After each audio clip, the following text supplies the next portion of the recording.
cool thing I just discovered is that there's a really neat like wooded walking path here in the cemetery, and sporadically placed throughout is memorial benches. I don't believe these are like burial spots. They're memorial benches that have been dedicated to a certain person or persons, and they stretch quite a ways. I don't have much time to like travel through here, but this is a nice, serene, quiet location. You have water running through a creek right there. It's cool.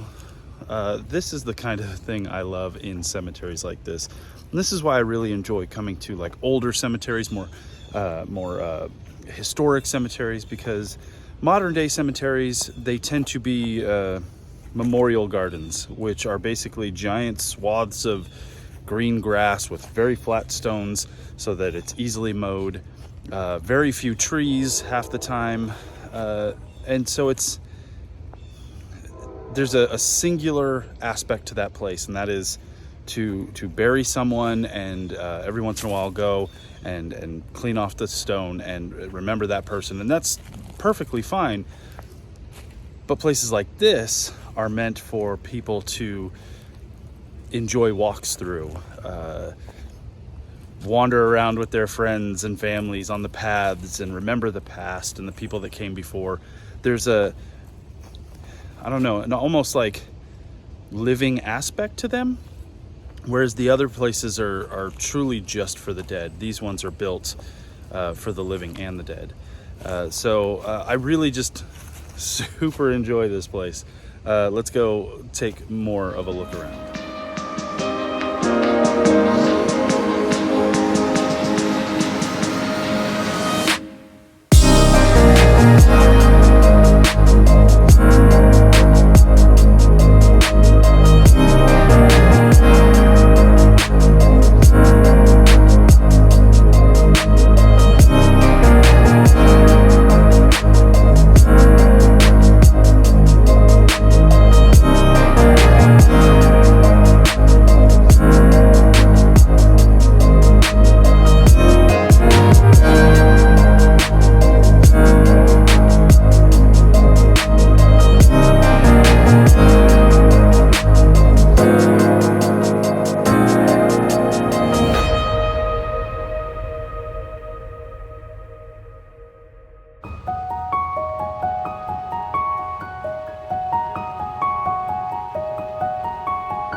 One of the graves, the family plots in the cemetery that I had to make sure to come check out is the one guarded over by this lady. Known as the Weeping Angel, she is a bronze statue that is holding an extinguished torch upside down, meaning that life has ended. It has been snuffed out, cut short. And it's a striking statue. But the reason it's called the Weeping Angel is because, as you can see, it looks like she is weeping black tears. Just from the rain and the elements, that's just what happens with the bronze. But people leave coins and little items as remembrance that they were here. And so I had to come check it out, and it is really, really cool.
Interesting things in this cemetery has nothing to do with graves or burials.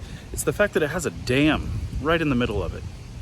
There is a creek that runs through, and this dam controls the water flow. Not much water there right now, but I found that very interesting to be wandering around and just come across a dam. You never know what you're going to find in the cemetery.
You guys know that I love when cemeteries go a little bit above and beyond, when they provide material for history, reading materials, plaques, information, that kind of stuff. I always love that, especially since most of the time I'm going to cemeteries that I see off the side of the road. I have no prior knowledge to the location. That helps a lot. This one does something that I really, really like. And throughout the cemetery, there are these stands that showcase photography from inside the cemetery. Now, some of them are just striking, to the point where I'm like, man, I hope some of my pictures come out that well. But one of them, the Weeping Angel, which we've already seen, this photo is just awesome. Black and white photo. Look at it. So cool. I've got a little bit more time here, and then we're gonna hit the road.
I've come across probably one of the more beautiful memorials that I've seen in a while.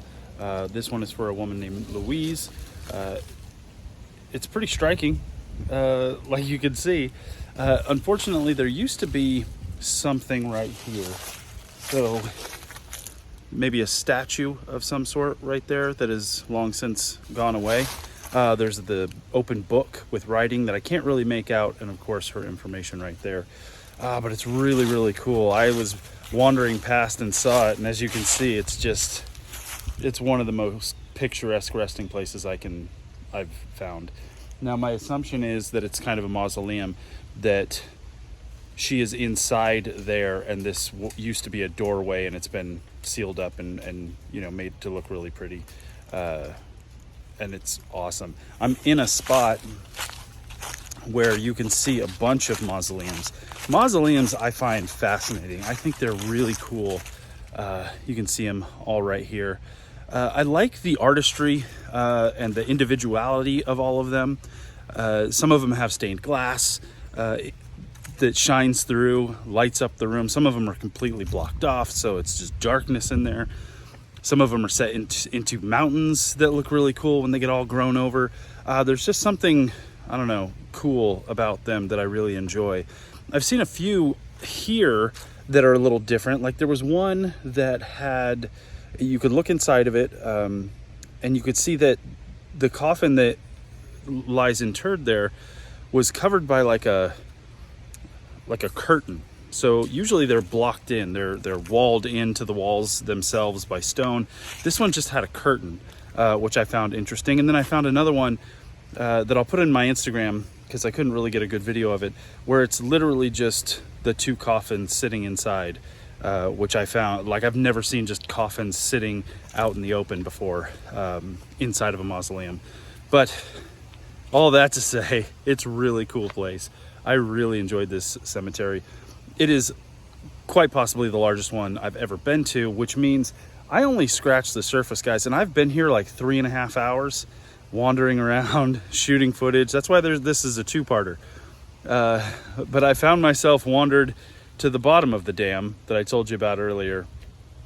But now I got to climb a mountain, basically, a couple hills, to get back to the van and get back on the road, because I have, at the very least, one more major cemetery to hit on this trip, and I cannot wait. Unfortunately, it is most likely bigger than this one, so I'm gonna have my work cut out for me, but that's tomorrow Jason's problem. Thanks for joining me on this trip. I super appreciate all the support you guys give this channel. And until next time, when you're out wandering amongst the stones, wherever that may be, remember, be safe, be respectful, and I'll see you on the next one.